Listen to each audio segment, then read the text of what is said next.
My name is Martha, I am 26 years old, and I live with my parents. I have no siblings. I come from a small family.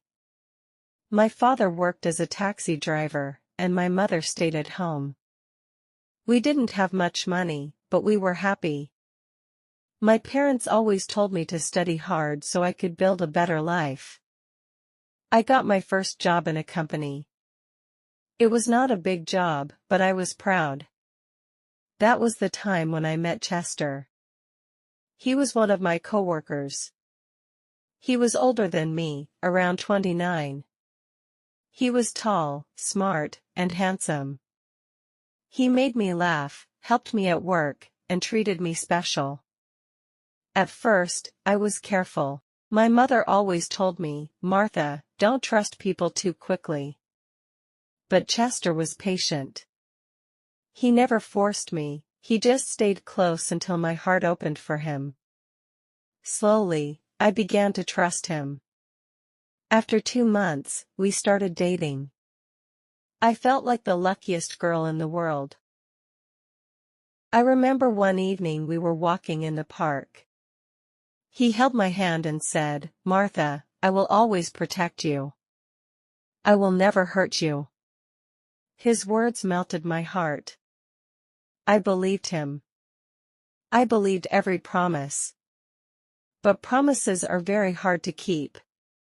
At first, everything was beautiful. He took me out, gave me gifts, and told me he loved me.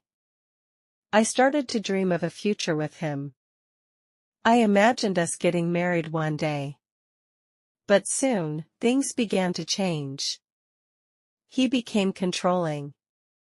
He started asking me where I was going, who I was talking to, and why I was not answering my phone quickly. At first, I thought it was because he loved me too much. I told myself, it's fine, he just cares. But the truth was, he wanted control.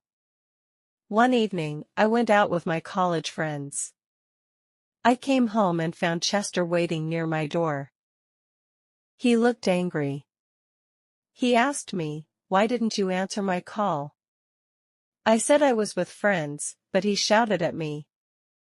It was the first time he raised his voice. I felt hurt, but I forgave him. I thought maybe he was just worried, but I was wrong. As weeks passed, Chester became more controlling. He asked me to stop talking to my male friends. He told me to quit my part-time job because he didn't want me around other people. I was confused. My heart said something was wrong, but my mind said he loves me, that's why he is like this. One night, Chester invited me to dinner. I wore my best dress and thought maybe things would be better again. But during dinner, he suddenly said, "Martha, you will live with me from now on. I don't want you with your family anymore." I was shocked. I told him I wasn't ready. My family needed me, and I still wanted to finish my studies. His face turned red. He held my wrist tightly and said, "If you don't listen to me, you will regret it." My heart felt heavy.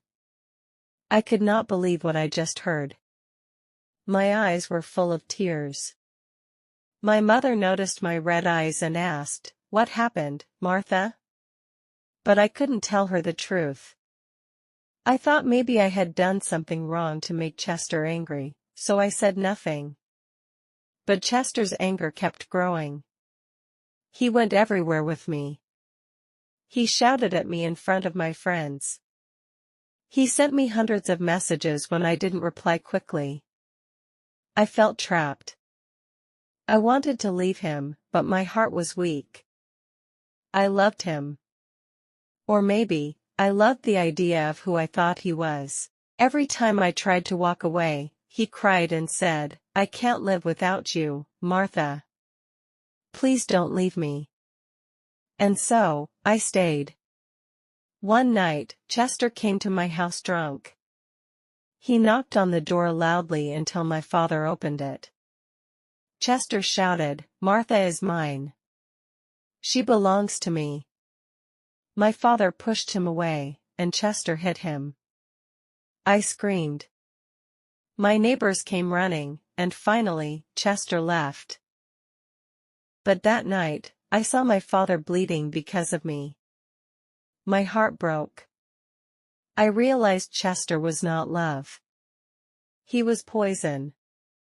He wanted to own me, not care for me. And if I didn't stop this, he would destroy not only me but also my family. The next morning, I decided to leave him forever. I blocked his number, deleted his photos, and told my family everything. My mother hugged me and cried. My father said, "You are not alone, Martha. We are with you." But even after he left, I was still scared. I would hear footsteps at night and wonder if Chester was outside. I would look at my phone, scared of unknown numbers. My life was filled with pain. Slowly, I tried to heal. I found a part-time job in a small gift shop. The people there were kind. They never asked about my past. I felt safe. But sometimes, late at night, I would lie on my bed and think, did Chester ever love me? Now, I don't dream about a perfect future anymore. I only dream about peace. I want to live without fear, without lies, and without pain. And maybe, one day, I will find someone who truly loves me. Because I know that real love does not hurt. Love can be beautiful, but it can also become scary. If someone makes you feel scared, that is not love, it's a warning to walk away. If you liked this story, please like, comment, share, and subscribe.